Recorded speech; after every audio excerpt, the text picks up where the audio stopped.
அனைவருக்கும் இனிய காலை வணக்கங்கள். நேற்று மார்க்கெட் நம்ம எக்ஸ்பெக்ட் பண்ண மாதிரியே நல்லா பாசிட்டிவாக இருந்துச்சு. 2% பாசிட்டிவாக இருந்துச்சு. என்னதான் இன்ட்ராடேல வந்து ப்ராஃபிட் புக்கிங் இருந்தாலும் எண்ட் ஆஃப் த மார்க்கெட் வந்து பாசிட்டிவில் தான் க்ளோஸ் ஆச்சு. ஸோ இன்றைக்கி அந்த ரேலி தொடருமான்றதை பார்க்கறதுக்கு முன்னாடி என் பேஜை ஃபாலோ பண்ணி வச்சுக்கோங்க. ஸோ தட் உங்களுக்கு டெய்லி மார்க்கெட் ரிப்போர்ட் காலையில் தானும் வந்துடும். ஸோ இன்றைக்கி மார்க்கெட் ரேலி ஆகுமான்னா ஆமாம் ஆகும். இன்றைக்கி கிஃப்ட் நிஃப்டியுமே பாசிட்டிவில் தான் இண்டிகேட் பண்ணுது.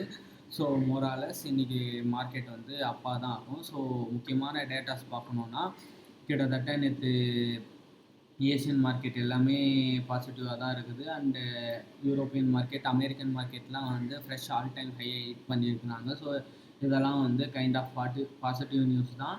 அதோட முக்கியமான விஷயம், நேற்று எஃப்ஐஐஸ் வந்து நெட் பையர்ஸாக இருக்கிறாங்க. இவங்க கம்மியான குவான்டிட்டியாக இருந்தாலும் they are turn into net buyers. And டிஐஸ் வந்து கொஞ்சம் செல் பண்ணியிருக்காங்க. பட் இருந்தாலும் நெட் எஃப்ஐஐஸ் ஃப்ளோஸ் வந்து இன்ஸ்டிடியூஷன் ஃப்ளோ வந்து பாசிட்டிவாக தான் இருக்குது. ஸோ நான் சொன்ன மாதிரி நேற்று மார்க்கெட் வந்து பார்த்தீங்கன்னு வச்சுக்கோங்க, அங்கங்கே ப்ராஃபிட் புக்கிங் இருந்தாலும் எண்ட் ஆஃப் த மார்க்கெட் வந்து ஓப்பன் ஆன அந்த ரேஞ்சிலே க்ளோஸ் ஆச்சு. So it is an added advantages தான் நான் சொல்லுவேன்.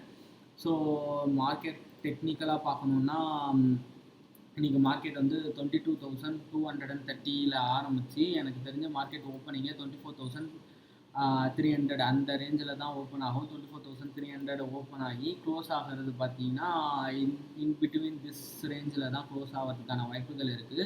அண்ட் நம்ம முக்கியமாக நோட் பண்ணி வச்சுக்க வேண்டியது என்னென்னா ப்ராஃபிட் புக்கிங் வரதுக்கான வாய்ப்புகள் இருக்குது. ஏன்னா March 31st லோவில் இருந்து இன்றைக்கி வரைக்குமே 10% ப்ராஃபிட் ஆகிருக்கு. ஸோ மார்க்கெட்டில் இருக்கிறவங்கெல்லாம் வந்து ப்ராஃபிட் புக்கிங் பண்ணுறதுக்கான வாய்ப்புகள் தான் அதிகமாக இருக்குது. ஸோ அதை வெயிட் பண்ணி தான் நம்ம பார்க்கணும். எதர் டுமாரோவா இல்லை நெக்ஸ்ட்டு டேயில் வந்து ப்ராஃபிட் புக்கிங் வருதான்றதை பார்க்கணும். அண்டு நீங்கள் பார்த்தீங்கன்னா டெக்னிக்கலாக எல்லாமே ஓரளவுக்கு புல்லிஷாக ஆக ஆரம்பிச்சிருச்சு. So it is an valid point to enter in the market. So as usual நான் சொன்ன மாதிரி யூஎஸ் வந்து every thing is hitting all time high. And நம்ம இன்னும் தெளிவாக சொல்லணும்னு வச்சுக்கோங்களேன், நாஸ்டாக் வந்து 2019 அப்புறம் இப்போ தான் வந்து அதாவது வீக்லி ஹையை ரீச் பண்ணியிருக்கிறாங்க. இன்னும் சொல்ல போனோன்னா கரெக்டாக சொல்லணும்னா கொஞ்சம் லோட் ஆகுது. கிட்டத்தட்ட பார்த்திங்கன்னா March 30 15% கிட்டத்தட்ட ஏறி இருக்காங்க.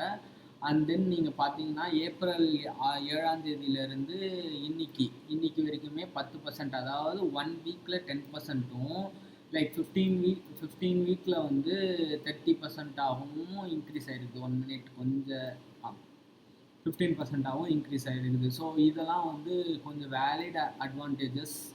அண்டு யூரோப்பியன் மார்க்கெட் கொஞ்சம் மிக்ஸ்டாக தான் இருக்குது. அண்டு ஏஷியன் மார்க்கெட் எல்லாமே பாசிட்டிவாக தான் இருக்குது. So it's good to see. And crude oil ப்ரைஸுமே வந்து 90-91 அந்த ரேஞ்சில் ட்ரேட் ஆகின்னு இருக்குது. இது வந்து இவென்ச்சுவலாக பிரேக் ஆயிடுச்சுன்னா 60க்குலாம் வந்துச்சுன்னா market will rally can hit new all time ஹையாகவும் ஹிட் ஆகிறதுக்கான வாய்ப்புகள் இருக்குது. அண்டு க்ரூட் ஆயில் ப்ரைஸ் வந்து கிட்டத்தட்ட அண்டு கரன்சியுமே வந்து 93 இந்த ரேஞ்சில் தான் ட்ரேட் ஆகின்னு இருக்குது. ஒரு கொஞ்சம் நெகட்டிவ் நியூஸ் தான் நம்ம ஐஎன்ஆருக்கு. ஸோ அதை வெயிட் பண்ணி பார்ப்போம். ஒரு கரெக்டான ப்ரைஸ் எல்லாம் எக்கனாமிக்கும் என்ன சொல்கிறாங்கன்னா $100 தான் வந்து கரெக்டாக, அதாவது $1 இஸ் ஈக்குவல் டு 100 rupees தான் கரெக்டான ப்ரைஸ்ன்றாங்க. ஸோ வெயிட் பண்ணி பார்ப்போம். எஃப்ஐஎஸ் வந்துட்டாங்கன்னா இது கொஞ்சம் ஸ்டாண்டர்ட் ஆகிடாகும். ஸோ அது வரைக்கும் நம்ம வெயிட் தான் பண்ணி பார்க்கணும். அண்டு யூஎஸ் ஈரான் பீஸ் டீக் வந்து ரெண்டாவது முறை பேச போகிறேன்ற, அதாவது ஃபஸ்ட்டு இது ஃபெயில் ஆயிடுச்சு, ரெண்டாவது கட்ட பேச்சுவார்த்தை நடக்க போகுதுன்றதுனால அது ஒரு பாசிட்டிவ் நியூஸாக வச்சுக்கிட்டு market are rallying today. And US market வந்து ஃப்ரெஷ் ஆல் டைம் ஹைட் ஆனது வந்து ஒரு மார்க்கெட் சென்டிமெண்ட்டே சேஞ்ச் பண்ணிடுச்சு. அண்டு க்ரூட் ஆயிலுமே வந்து ஓவரால் 90 அந்த ரேஞ்சில் ட்ரேட் ஆகுது, which is an added advantages தான். அண்டு இந்தியன் மார்க்கெட் வந்து 24,200 இது அபோவாக க்ளோஸ் ஆனது வந்து ஒரு கிட்டத்தட்ட செம்மையான ஒரு விஷயம்.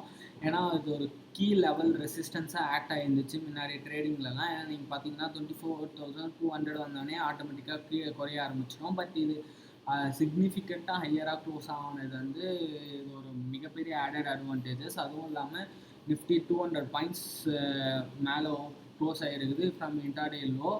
ஸோ இனிமேட்லேருந்து மார்க்கெட் வந்து வார நினச்சி பயப்படாது, பட் இயர்னிங் ரிசல்ட்டை வச்சு தான் பயப்படும். ஸோ இயர்னிங் ரிசல்ட்டை வச்சு தான் மார்க்கெட் இனிமேட்லேருந்து டைரக்ஷன் எடுக்கும்.